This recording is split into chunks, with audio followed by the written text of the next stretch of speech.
I just had to let you know you're. She a happy baby, she a happy baby.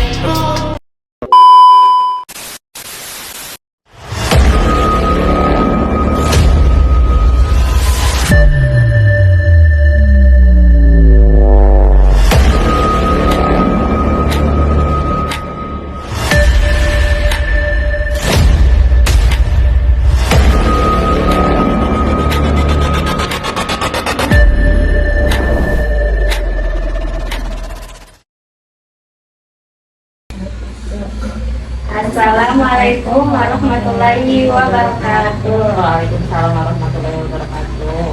Baik, sebelumnya perkenalkan saya Julistia Maharani. Saya mahasiswa Politeknik Borobudur jurusan D3 Kebidanan. Saya Anissa Sinta Aulia, saya juga mahasiswa D3 Kebidanan dari Politeknik Borobudur. Jadi di sini kami berdua ada tugas dari kampus untuk mewawancarai seputar PPNBI. Apakah ibu bersedia? Ya, silakan. Untuk pertanyaan yang pertama, apa latar belakang dan motivasi yang ada pada ibu dalam mendirikan PPNBI ini? Jadi motivasinya itu pertama mendirikan PPNBI ini untuk memberikan pelayanan kesehatan dasar yang terjangkau dari anak-anak, ibu hamil dan seluruh masyarakat ya, dari wanita usia produktif sampai bayi juga dan balita juga. Baik, selanjutnya itu layanan apa saja yang tersedia di PPNBI ini selain pelayanan kebidanan khususnya yang bersifat kontrol dan pengawasan? Unsur komplementer di sini ada 3 dari meliputi pijat batu pilek, pijat kolik, pijat simulasi nafsu makan, terus ada lagi infrared. Kemudian kalau untuk ibu hamilnya ada pijat ibu hamil, pijat simulasi kontraksi, terus untuk ibu nifas ada pijat ibu nifas sama bapak wajah. Kalau untuk yang pijat ibu hamil itu ada batasannya nggak? Yang kayak di usia berapa baru ibu Ya. Untuk pijat ibu hamil tidak ada batasan ya, tapi kita menghindari titik-titik pemicu kontraksi. Jadi ada beberapa titik yang harus dihindari kalau usia kehamilannya di bawah 37 minggu. Tapi kalau usia kehamilannya di atas 37 minggu itu boleh semua titik-titik itu dilewatin ya. Kalau di bawah 37 harus ada kontraindikasi titik-titik yang nggak boleh dipijat. Ibu, ini kan selain komplementer itu ada nggak sih Bu, kayak misalkan sunat untuk bayi laki-laki atau klinik? Kalau sunat bayi laki-laki ada, karena udah di luar kompetensi juga. Pasti kita biasanya mengarahkan ke dokter atau rumah sunat. Nah, kalau untuk tindik telingnya kita ada tindik telinga anak, baik pakai yang tembak atau yang manual pakai jarum. Pertanyaan selanjutnya, bagaimana konsep dan manfaat dari layanan baby spa dan juga baby swimming yang ibu tawarkan?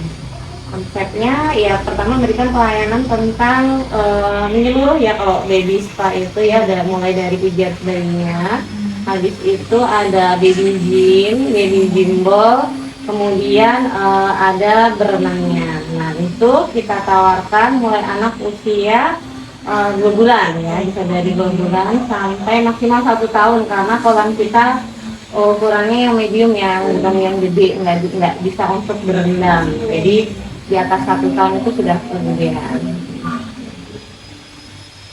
Jadi selanjutnya, siapa saja target pasar utama dari ini dan bagaimana cara menjangkau mereka? Target utama yaitu ibu dan anak ya. Maksudnya ibu dan anak mulai dari bayi sampai anak-anak, sampai dari ibu usia produktif ya, sampai usia paling nggak 49 tahun ya. Cara menjangkau mereka dan cara memberikan promosi kesehatan ya, mulai dari media sosial, dari WA, Facebook, Instagram, kemudian ada Google review, segala macam. Jadi kita berkala memberikan promosi lewat situ. Lalu, apa strategi pemasaran yang digunakan untuk menarik minat orang tua agar menggunakan layanan baby spa dan baby swimming ini? Ya, jadi kita membuat beberapa video edukasi. Yang pertama dari apa sih manfaat baby spa itu juga ada. Kemudian testimoni pelanggan, nah itu juga. Jadi mereka sudah tahu oh manfaatnya baby spa itu ini gitu kan dari video edukasi itu. Kemudian kita bikinkan testimoni bagaimana sih pengalaman mereka setelah mendapatkan pelayanan kesehatan di sini baby spa gitu ya. Ternyata dia meningkatkan kualitas tidur anak jadi nyenyak, tidak rewel. Jadi itu akan menimbulkan minat bagi para pengguna yang belum pernah mendapatkan pelayanan di sini. Sama kayak misalkan pijat kontraksi juga. Pijat kontraksi kita selain memberikan edukasi manfaat pijat kontraksi itu apa aja. Nah nanti juga ada testimoni dari para pelanggan yang sudah mendapatkan pelayanan pijat kontraksi bahwa dia habis pijat kontraksi tidak lama dia langsung melahirkan gitu. Jadi akan menimbulkan minat para sasaran kita.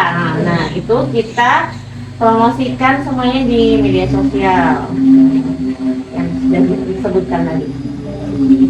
Dan selanjutnya, apa saja tantangan yang dihadapi dalam menjalankan bisnis ini, terutama untuk layanan komplementer? Tantangannya ya karena semakin menjamur ya, bisnisnya semakin menjamur dan ada di mana-mana ya rata-rata. Tantangannya kita persaingan antara sama bisnis PPNB ataupun sekarang layanan komplementer kan nggak harus bidan ya, semuanya bisa. Ada yang dari perawat sudah menyediakan baby spa gitu. Jadi bagaimana tantangannya ya bagaimana memberikan pelayanan yang terbaik aja sih. Kalau misalkan kita pelayanan terbaik, pasien dilayani dengan baik, puas. Jadi walaupun ada pesaing dari tempat yang lain, pasti dia akan kembali ke sini ya. Karena pelayanan kita sudah maksimal. Nah, lalu bagaimana Ibu menjaga kualitas dan keamanan layanan khususnya untuk bayi yang mengikuti baby spa dan baby swimming?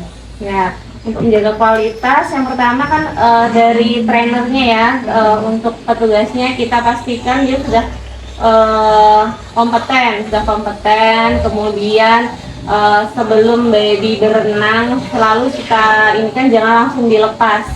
Jadi kita pegangin dulu, baru kalau memang bayinya udah siap, udah mulai berenang, menggerakkan kaki atau tangannya, nah baru kita lepas. Karena kan ada yang langsung dilepas itu ternyata bayinya kaget, ya. Jadi bisa resiko kayak terminum airnya. Gitu.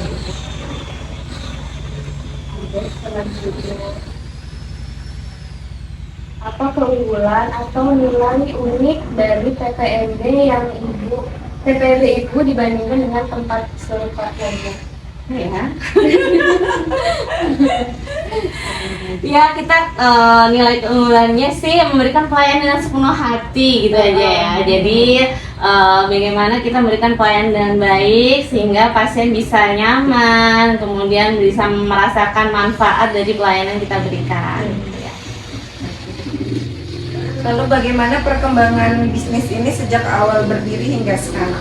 Ya lumayan sih kunjungan kita untuk baby spa. Kalau baby spa memang nggak terlalu sebanyak seperti pijat bayi. Ya.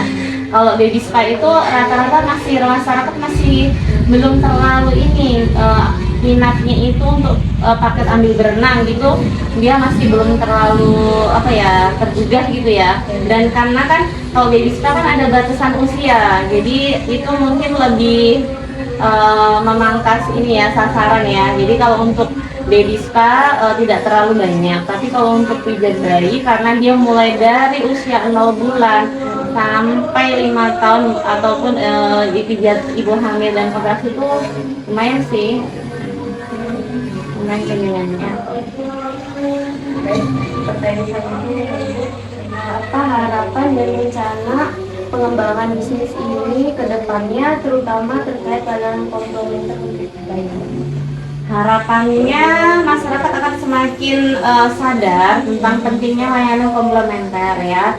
Jadi bahwa di bidan itu bukan hanya mendapatkan pelayanan kebidanan aja, tapi bisa mendapatkan pelayanan komplementer yang dulunya mereka kalau pijat harus ke dukun ya, ke dukun bayi, dan tekniknya biasanya mereka bayi-bayi itu lebih merasa kesakitan, menangis. Dan kalau untuk pelayanan komplementer kebidanan kita melakukan teknik pemijatan yang halus, usapan-usapan, tapi bisa menimbulkan stimulasi untuk merangsang kelelapan tidur dan lain-lain ya, meningkatkan kenyamanan bayi maupun ibu.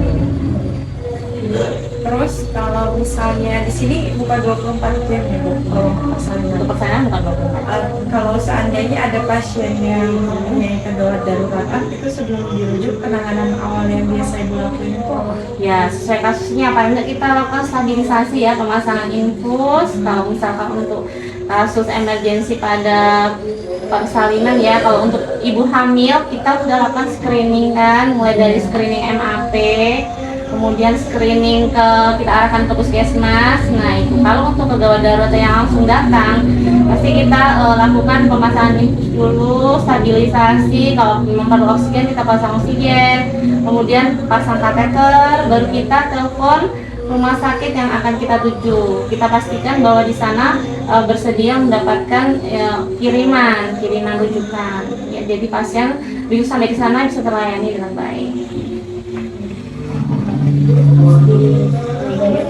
Masih di sini itu kayak pasien yang datang itu yang paling banyak itu apa ya?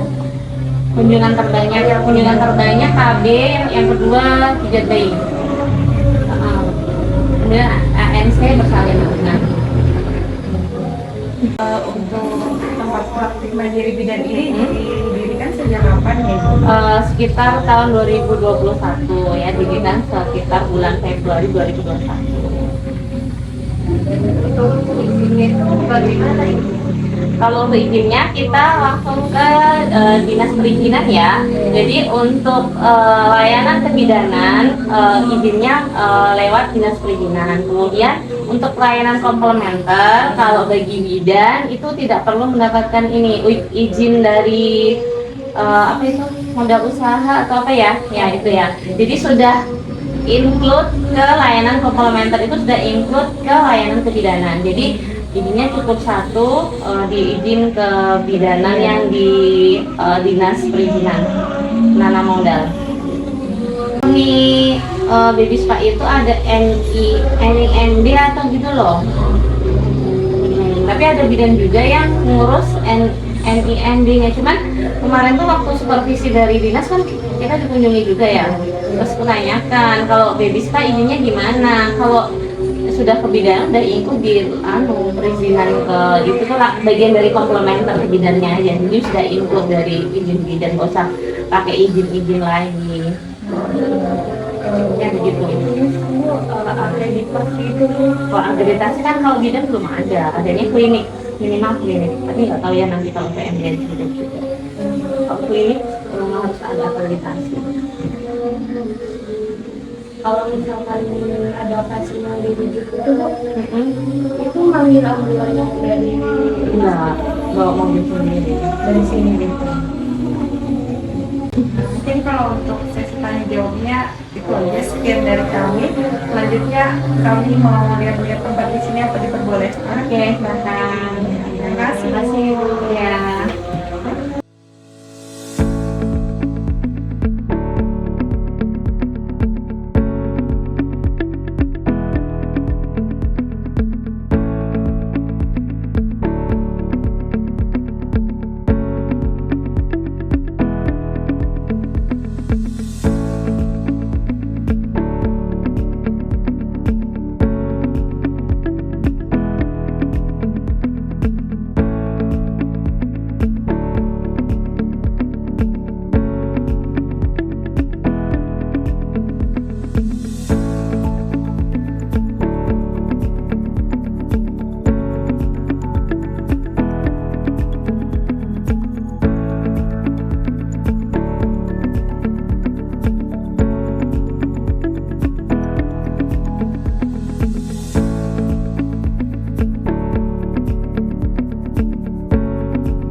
I just had to let you know you're